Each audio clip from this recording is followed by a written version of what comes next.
The Rainmaker Multiplier on-demand series is brought to you by Clarity to Prosperity, a financial training, coaching, and IP development organization led by financial advisors, coaches, and business leaders committed to taking a holistic approach to advising. To learn more about our organization and upcoming training opportunities for financial professionals, visit claritytoprosperity.com. Welcome to the Rainmaker On Demand podcast. This is Jason Smith, and I'm here with Bryan Bibbo and DC Chamberlin. These two guys have been battling it out all year long, and we just ended our contest period, our awards and period. And so, yeah, this is number 1 and 2. And it was kind of neck and neck with you guys. And Bryan, you kind of pulled away a little bit. I think he started working 150 hours a week there at the end. It's amazing what competition does, right? Ain't that the truth? It was something like that, yeah. All right. But yeah, thanks for joining us, DC. Yeah, absolutely. Glad to be here. Yep. So basically what I want to do today is I want to just pick your brains and let everybody hear about, what you guys did to kill it this year. I mean, you both had, breakout years of gathering assets, definitely above and beyond what most people have the ability to do. I don't know. Do you guys even know what it was? I just know you ended up 1 and 2. I don't have the numbers in front of me. What'd you end up bringing in new assets over that period? Yeah, that's a great question. Since the C2P goes from October 1st to September, I don't know that exact figure. I think it was somewhere north of 30 million plus, but the exciting news is for 2021, I will end up somewhere between 45 to 50 million in assets for 2021. So it's very exciting what we're going to hit. I'm really shooting for that 50 million marker. That would be amazing because I'm blowing past that ceiling of complexity I kept running into year after year. Yeah, that's a huge number. I mean, I'm not going to be anywhere close to that for this year, to be honest with you, but I do have a decent number right now at about 16 or something year to date. I think in the qualification period, I was in the mid 20s, maybe closer to that 30 mark. I'm not quite sure. I think you're right. Yeah. But I've only added 3 new clients this year. Been really grinding on the existing clients, and I've only added 3, and 2 of them were referrals. 1 was from marketing. And it was a different marketing program that was done. So kind of doing it a little bit differently, right? So that's going to be the difference, I think, between the two. But that's amazing. 45, 50, even getting close to those numbers. I mean, that's congratulations are definitely in order for that. I appreciate DC, but I hear you say is like, hey, I brought on 3 new clients and did 16 million. I do some quick math in my head. You're dealing with some great high net worth people. So kudos to you for continuing to bring in those higher net worth people. And like you said, is just working on the existing clients. That's huge. And that's what's cool about the mix of the two of you guys, I think, is, DC, you set a very high minimum years ago. I mean, I remember when you were like, I'm not working with anybody below $1 million. And I'm like, oh my gosh, you know what I mean? Like that was multiple years ago. And Bryan actually is now, but I bet you, and I can't wait to hear this, DC, what your new minimum is. I'm just guessing that you've continued to raise it. Bryan has just more recently raised his to $1 million. And now we're looking to try to get it, I know, up to 1.5 in 2021. How about you, DC? Where are you at in that regard? Yeah, I'm in that 2 million range. I still, it's still hard to turn down. I have that higher minimum, but if someone falls in my lap as a referral and I haven't had to do any marketing to bring them on, I'm like, can I turn down $1 million client? It's hard for me to do that. Mostly because I'm trying to bring in most of my new clients via referrals and things of that nature that are very low cost. I probably wouldn't turn away $1 million client, but really I'm targeting 2 million plus. and maybe even more than that. So, and I've had luck bringing on a couple bigger guys like that. And, you know, what I've tried to do is if I can get at least 2 million to someone who has a lot more, then I can work on them over the years. And then that adds to that's how I'm able to bring on 3 clients, because a lot of the other AUM that came in was from people who would give me a couple million, but had a lot more. And so, you know, that's kind of the difference, I think, in the approach, you know, with what we're doing. Whereas I'm sure you get a lot of people that come in and you just gather everything right away. Yeah, no doubt about it. And I mean, I think one of the bigger successes I've had was realizing, and Jason helping me realize, like, hey, I should be working with people that are higher net worth and stop fishing in a pond and trying to scoop up everyone possible. Because I was in such that mentality for so long, and I was working more and more. But the reality of it is, when you work with those higher net worth, as Jason said, $1 million is my minimum. And starting January 1st, we're going to go to $1.5 million for me. But I've worked less. I mean, I used to work Saturdays and I used to work Sundays, and I kept hitting that ceiling of complexity. I kept going, man, why do I keep putting up like 23, 25 million in new assets a year? And I keep bouncing off that ceiling. And it's just that aha moment working with EOS, working with Pareto systems. I think that's one of the biggest things, is working with Pareto has helped me in my career, and learning the verbiage on how to talk to the clients and talking to the higher net worth was a big success for me. But in the long run, it's like, I'm not working any more Saturdays. I think I've worked every month since June. I've had 1 Saturday appointment a month, and that's it, 1 Saturday. And it's with those blue diamonds, we refer to them, those people that are worth $1 million plus. I'll carve out a Saturday morning, but I'm not going to, but it has to be that high of net worth to be able to work with. Yeah, and I've kind of done the same thing. I honestly, I used to work almost every Saturday, and like, don't even like tax season. Wow, those hours were something else. Like evenings, Saturdays, you know. But the last couple of tax seasons, I'm rarely in on a Saturday. In general, like throughout the rest of the year, almost never. But I do have a few clients where they have tricky availability and they have a certain asset size. Like one of the ones, I think I've got like 3 or 4 million from them, and they've got 16 total. So I'll meet with them on a Saturday. Okay, I'm not going to say no to that, right? There's a lot more opportunity there, and they're a good client. So, you know, but it's reserved really. Same thing with the evenings. I just try to stick to mainly schedule appointments between the hours of 10 and 4. And stay in that window most of the time. And I found that actually now, like 90% of the people, I give the option to my clients, like, do you want to come into the office? Do you want to meet via Zoom? Do you want to do a phone appointment? I give them all 3 options, and Zoom is like 90% of the time, it feels like people want to do that. So I even go to the office sometimes just to get out of the house to have a Zoom there. But yeah, it's been good though. You know, that's fantastic insight, DC. And actually, I want to ask Bryan a couple questions, because you shared a couple things, and I'd love to hear kind of what Bryan's take is on it. So one is on the options of like Zoom, a phone call, or an in-person meeting. What are you, and now DC, you're in the St. Louis market. What do you experience in the Cleveland market, Bryan? Like DC said, 90% Zoom. So it's crazy, DC, hearing that, because I guess Ohio's still stuck in some old times or something like that, because it's like 80-90% people want to meet in person.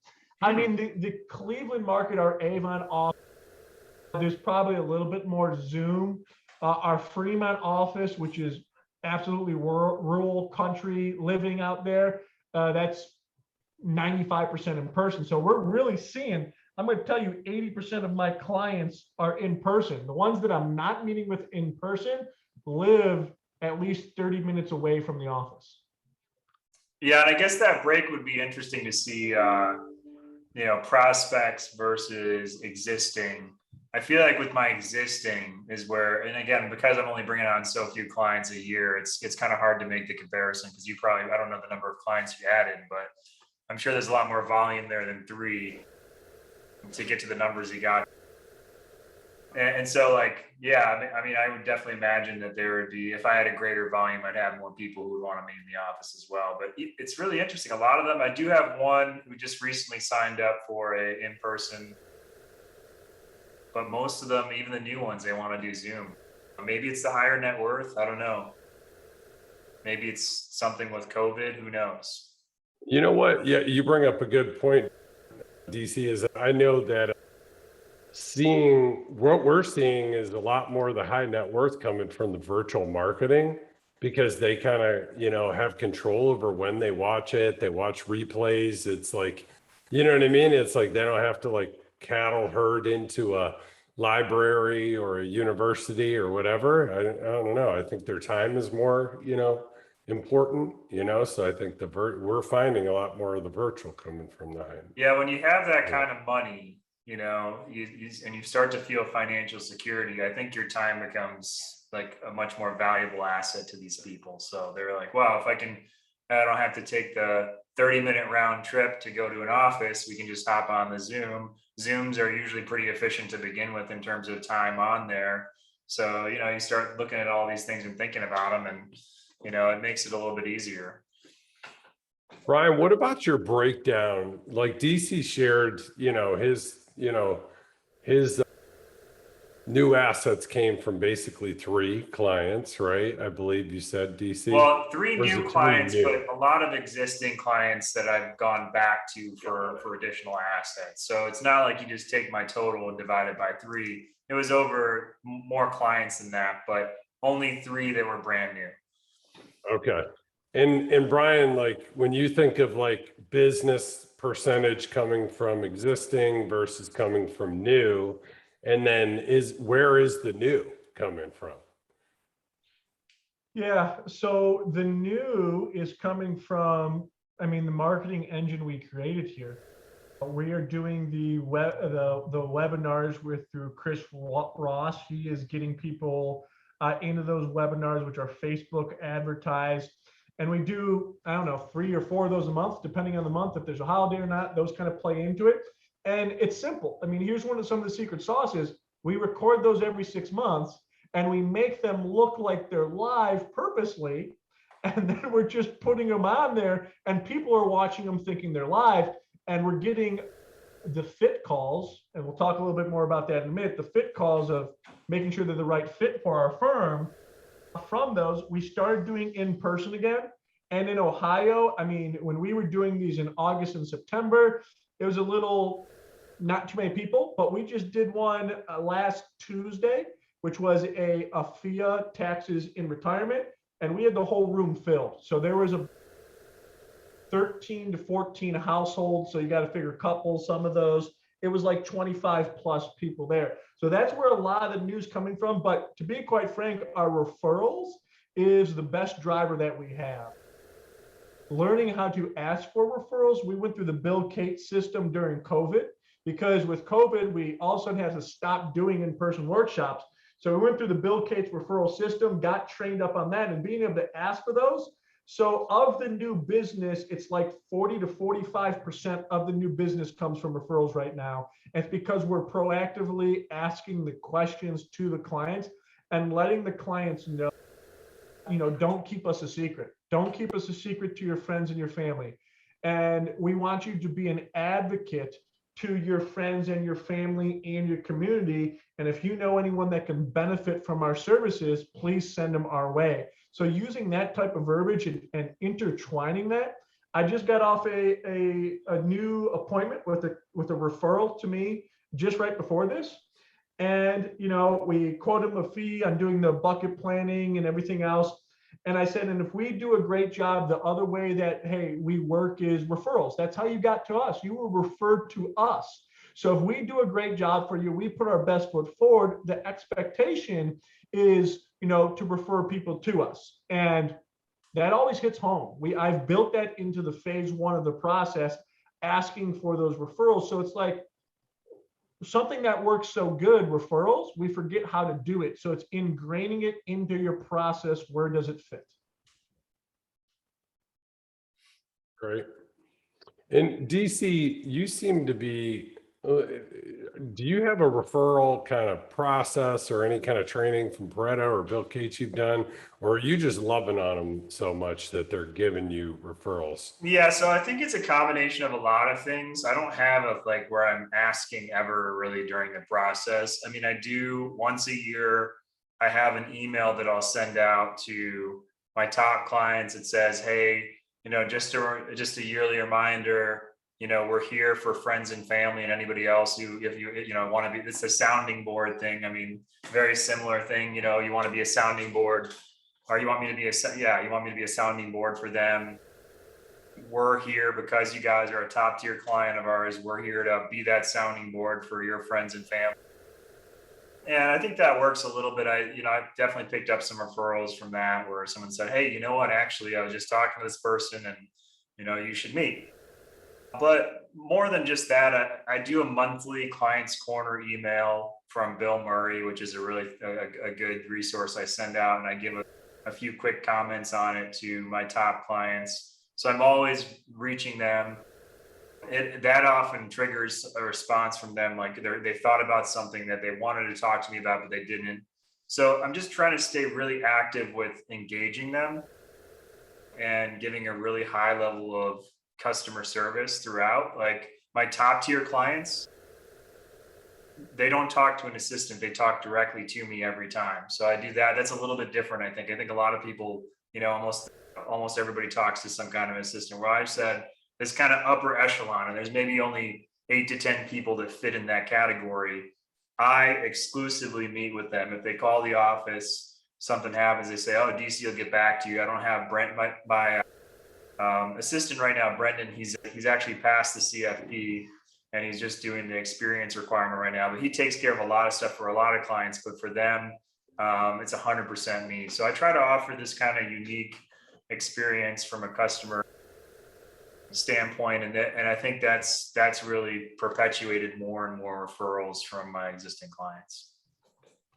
That's great. Anything else you're doing, like special touches other than the newsletter and them getting you directly? Anything else that you're doing, DC, that you think's so I guess for a few different clients, I mean, for all of my kind of A, AA, AAA, like in that range, I'm a little bit, the stuff I do from a portfolio standpoint, I do review a lot of different things over time and talk about different strategies, and I'll send out emails saying, hey, here's a unique idea. Like one example is there's this fund called the Private Shares Fund. It's it's an interval fund. So they only give you 5% liquidity per quarter from the fund. So it's a later bucket asset. Okay. But you could take, say, maybe 5% of your later bucket and put it in this. And what they do that's unique is they invest in companies that are expected to IPO in the near future. So they're investing in private companies like that. And they've done a really solid job so far. And, it's basically like having private equity without having to have the accredited investor requirements and with a little bit more liquidity. So again, that's just one example. I've got a lot of little things like that. There's a private debt fund like that as well. There's some buffer ETFs. There's just a lot of different strategy type things that I kind of reserve and have available for higher net worth people, because number one, they're probably more of the candidate for this than anybody else. But number two, it's something that I think from a service standpoint is appreciated and, makes them feel like we're doing a little bit more than just putting them in a model that they're going to sit in and not have a lot of activity. Yeah, DC, I'm so glad you brought that up, because, that's the one thing I find when I'm talking to advisors that are, deal with a lot of even ultra high net worth, right? Where they're bringing in 10, 20, 30, $50 million, is it's all about the story they can tell at a cocktail hour. They want to be able to tell a story to their friends that's unique and repeatable and easy to repeat, like the IPO fund, right? And that's cool, because if it's something that simple and you could tell it to your client and they could easily repeat it to their friends, guess what? That friend might be coming to you to open that door. my advisor got me into this IPO fund, which, by the way, if you don't have institutional access to that fund, the minimum is 10 million, but on Vail it's 2,500. So Nice. that's pretty sweet, right? Like, so they can't go and just get that anywhere. If they have an existing advisor, maybe, depending upon where they are, but. Right. That's great. Bryan, what about you? I kind of know the answer to this already, but like, what are some of the unique things you're doing for like the AAA, right? What we call Blue Diamond. Yeah, across the board, and we build out a client service matrix. And that client service matrix just says, how are we going to take care of these clients, whether they're the low-level Opal clients or the Ruby clients or the Diamond or the Blue Diamonds. But let's focus mostly on the top echelon, the Blue Diamond clients, as we refer to them as. There's a lot of things that we do to them. So it's every quarter we're picking up the phone and calling them. Even if we haven't heard from them, we're picking up the phone and we're calling them to talk to them. And a lot of those conversations aren't about how their account's doing. It's how are they doing? What's going on with the family? Or if I take notes in our CRM from the last quarter, and the one, hey, the husband was going to have surgery. How did the surgery go? And if he's going to have surgery, maybe I send him out a get well card if it was a major surgery. There's all those things. So it's called like a moment of truth. And I'll give you an example. We had a client who was the wife was turning 60. The husband had just retired, and they were going to Tahiti. And we sent them a book on Tahiti and where to go and everything else before they went. And it's just those moments of truth, taking care of those individuals is so crucial. And we had recently an Oktoberfest event. And this Oktoberfest event was where we had all of these Blue Diamond clients invited. And it was specifically them only. We didn't invite any other clients, because what we learned when we have those bigger events, which we will, and we invite the other clients too, but we're specifically having this Blue Diamond event where we can sit down with them, we can talk more with them. As an advisor, it simplifies it, because, hey, I have 20 clients there or 15 clients there. I can spend the 4 hours together talking with those people, and I can get those people grouped together to become friends in the long run. Whereas if I have all the clients coming, well, they all want my time. And in those 4 hours, every 2 minutes, I'm changing a conversation or going from table to table. So it's just that high level thing. So it's doing different events specifically for those Blue Diamond clients, making sure you're reaching out to them at least on a quarterly basis. And then when things come up, you're giving them those moments of truth. You're sending them things. Hey, if they're having their 40th or 50th year anniversary, we're making sure we're sending them something. So documenting those things in your CRM and knowing where those come up is super important. That's awesome. DC, anything to add there? Yeah, no, but those are all things that we've had in the works for a while. Let's put it that way. We did also work with Pareto, so the biggest takeaway for me was just looking at my clients differently, because I kind of always had this mentality of, okay, I can't give up a client ever. I want to always just do what's right by even the ones who started with me and had $5,000. I still have a client who has $5,000 only, right? But I don't want to just turn this person loose. I kind of feel like I have this internal conflict about that, right? Like, they came to me early on when I was starting out and trusted me, and I don't want to just kick them to the wolves now, right? So it's like that, looking at that differently, I feel like that's such a good thing, kind of just going through and saying, okay, what is my ideal client and what do I want to do differently to try to replicate that? And part of that for me is also going to be, taking everything and saying, hey, which group of clients can I shift to maybe a junior advisor to start kind of managing that group? And so the last couple of years, I really haven't been as focused on marketing or trying to grow my business as much. Of course, I've had some pretty good numbers, even, not even trying as much, but mainly because I needed to solve this first. I needed to solve this problem of having 140 plus households that I work with. I'm sure you have even more now, Bryan, just knowing what you've been doing over the last few years.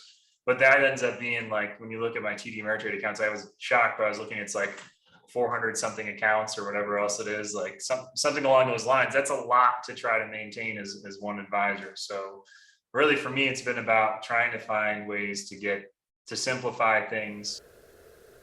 Bringing on the junior advisor, I think is great. Brendan's been doing a really good job. And I think I've told him, as long as he does a great job, I fully expect to transfer and have him be managing a bunch of clients, in the next year or so. So to me, that's been the biggest thing, to free up time and free up the availability to spend more time on those key clients and to enhance those relationships, which again comes back around with referrals.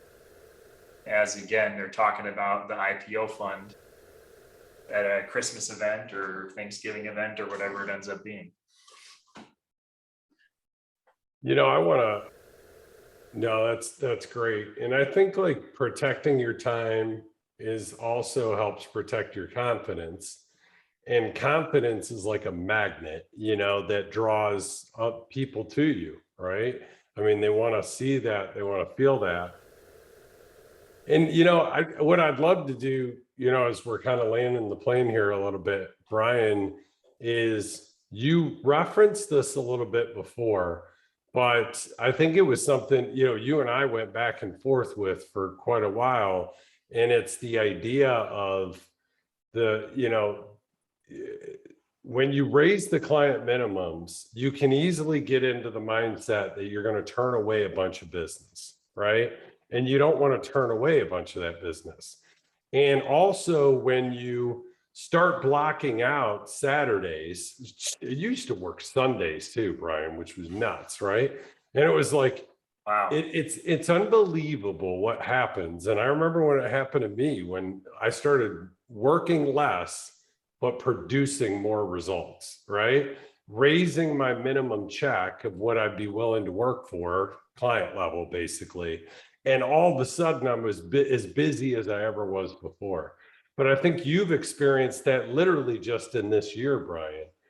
So Yeah. you want to share that? I mean, the realization is you can't be all things to all people. And I tell clients this, and I've learned this verbiage is we can't be all things to all people, but we can be all things to people like you. And this is when I'm sitting in front of those blue diamond prospects and I say that to them. And right there, it creates that exclusivity mindset of like, oh, they don't accept anyone into this firm. So I want to work with these people, because the guy I interviewed down the road had the wheelbarrow throwing everyone in the wheelbarrow, where these individuals are working with people that are more in my net worth. And I tell people that. And sometimes it comes up. I'm working at a bigger client right now who has a dentist firm, and she's retired, her husband's retired from it, sold the practice. And I just shared with them is like, your net worth, and they're worth 4 million, is like exactly the people we work with. We can't be all things to all people. And I think that hits home, and that hit home with me a lot. And like you said, Jason, I'm spending more time with the family than ever. And that peace of mind has helped me break through that ceiling of complexity and working with, a second chair in all of my appointments.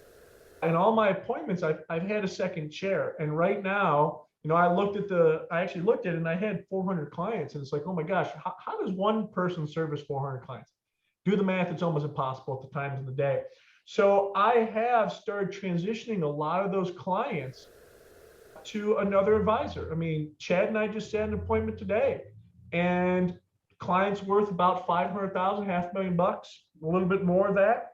And the client was totally comfortable with Chad and everything else. You got to let Chad interact in the annual review. So that's how I brought him in. And that's what I'm doing. I'm bringing in Chad, Joe, and Tracy, depending on the client size, in the annual reviews. And I get it, DC. I had the same conflict that you did. It's like, these people came when I was a nobody a decade ago. And like, this lady was my first client or my second client ever. It's like, how do I get rid of these people? Remember where you came from.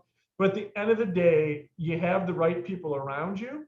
The clients are going to come first. If people have the same mentality you have of clients first, it's all going to work out, and these clients are going to be taken care of. And quite frankly, probably better taken care of than you would, because, and I don't mean to sound, egotistical or anything like that, but that $500,000 client, I don't get excited over that anymore, right?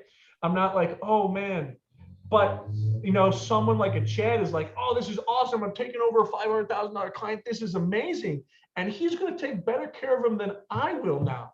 And that's Yep. a promising thing in the long run. That's what makes me feel good, knowing that these clients are going to be better served with one of those hungry advisors where I'm working with a higher net worth. It's just a progression of our careers and where we're going. Yeah, and I like that phrase, second. I like using second chair versus junior advisor. But yeah, so actually, funny story, earlier today, I was in the office and had a Zoom with an existing client. And the first thing they asked me, they said, "Where's your partner in crime?" Because they're so used to talking to Brendan. And they were asking all about him. They're like, that funny guy and all this stuff. I can already see that they almost like talking to him just as much as they like talking to me or more. So I'm like, this is great. This is exactly what I'm trying to build. So it's working. It's just a matter of getting comfortable, taking the hands off of the reins and passing them to somebody else. And I think we're in that transition. And as you do that again, you're going to be able to blow through that ceiling of complexity you were talking about earlier and go on to newer and better heights. Awesome. Yeah, I think the moral of the kind of discussion you guys just had, though, is, don't be afraid to raise up that minimum and trust and empower the next generation, that second chair, that next advisor, because they're going to treat them even better than you arguably will. And by freeing up your time, you're actually going to be able to be more focused on those bigger opportunities and attract with confidence, more of those duplicated bigger, clients that you're going to do your best work and have the highest energy, in working with.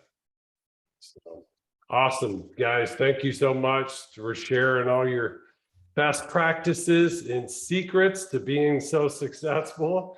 And thank you everyone for listening, and we'll catch you on the next podcast. The Rainmaker Multiplier On-Demand series is brought to you by Clarity to Prosperity, a financial training, coaching, and IP development organization led by financial advisors, coaches, and business leaders committed to taking a holistic approach to advising. To learn more about our organization and upcoming training opportunities for financial professionals, visit claritytoprosperity.com.